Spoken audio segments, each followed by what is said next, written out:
ಈ ಜಗದ ಜೀವಯಾತ್ರೆ ಬರಿಯ 3 ದಿನ. ನಾವು ತಿನ್ನುವಂಥ ಆಹಾರಗಳು ನಮ್ಮ ಆಯಸ್ಸನ್ನು ನಿರ್ಧರಿಸುತ್ತೆ ಅಂತಾರೆ. ಹೌದು, ನಾನು ಚಿಕನ್ ತಿನ್ನಲ್ಲ, ಹೆಚ್ಚಾಗಿ ಮಟನ್ ಅಂತೂ ತಿನ್ನೋದೇ ಇಲ್ಲ. ಫಿಶ್ ತಿಂತೇನೆ. ಇನ್ನು ಚಿಕನ್ ಕಡಿಮೆ ತಿನ್ನೋದ್ರಿಂದ ದೇಹಕ್ಕೆ ಪ್ರೋಟೀನ್ ಬೇಕಂತ ಸೋಯಾಬೀನ್ ನೆನೆಸಿ ಹಾಕಿಟ್ಟಿದ್ದೇನೆ.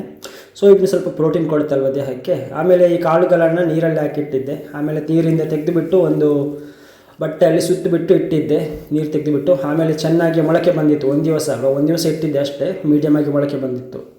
ನೋಡಿ ಯಾವ ರೀತಿ ಮೊಳಕೆ ಬಂದಿದೆ ಅಂತ. ಬಟ್ಟೆಯಲ್ಲಿ ಸುತ್ತಿದ್ದೆ, ಮತ್ತು ಬಟ್ಟೆಯನ್ನು ತೆಗೆದೆ ಒಂದು ದಿವಸದ ನಂತರ. ಆವಾಗ ಈ ರೀತಿಯಾಗಿ ಮೊಳಕೆ ಬಂದಿದೆ, ಮೀಡಿಯಮ್ ಆಗಿ ಮೊಳಕೆ ಬಂದಿದೆ. ಇನ್ನೊಂದು ಕೆಲವು ಕಾಳುಗಳು ಮೊಳಕೆ ಬಂದಿಲ್ಲ, ಬಟ್ ಒಂದು ದಿವಸ ಹಾಕಿದ್ರಿಂದ ಈ ಥರ ಬಂದಿದೆ.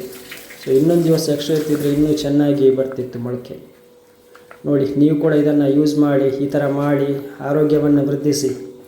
ಚೆನ್ನಾಗಿದೆ, ತಿನ್ನೋಕ್ಕೂ ಚೆನ್ನಾಗಿರುತ್ತೆ, ದೇಹಕ್ಕೆ ಶಕ್ತಿ ಕೂಡ ಬರುತ್ತೆ, ಆರೋಗ್ಯವು ವೃದ್ಧಿಯಾಗುತ್ತೆ, ಎನರ್ಜಿ ಸಿಗುತ್ತೆ ಈ ಥರ ತಿನ್ನೋದ್ರಿಂದ. ನೋಡಿ.